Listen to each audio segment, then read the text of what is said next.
My parents actually honeymooned in Yosemite. So my parents got married in 1952, and the National Park Service was desegregated in 1950.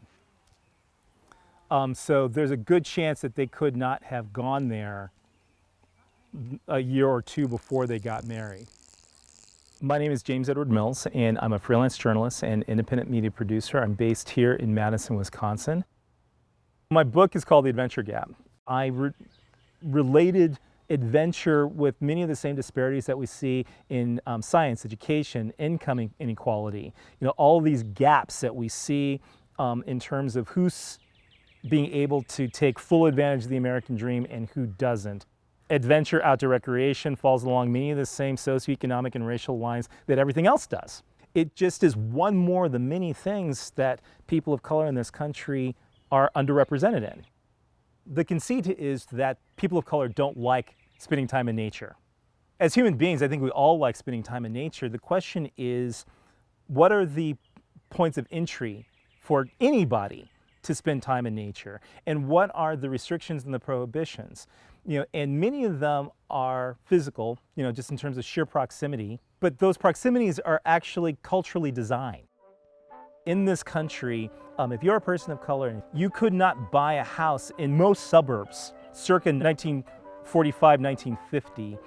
Back in the city, the wind blew soot in your face. Out here, it smells sweet.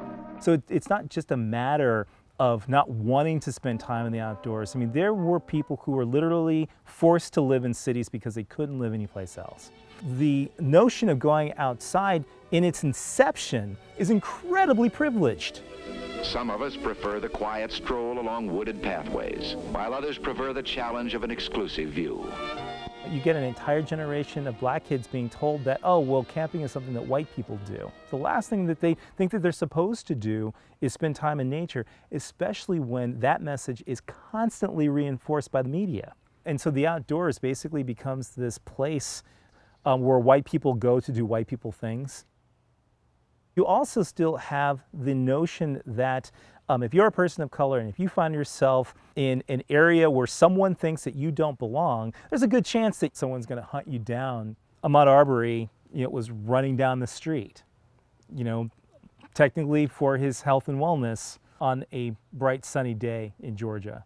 Breonna Taylor is a frontline COVID-19 medical worker asleep in her bed, and she was shot by law enforcement.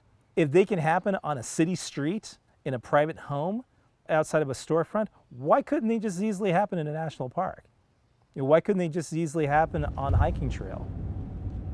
I think that in many ways, spending time in the outdoors, going camping, going climbing, going skiing, is a profound act of defiance. So that you are basically telling them that I know you think that I don't belong here, but I'm telling you that I do, and I'm going to be here anyway.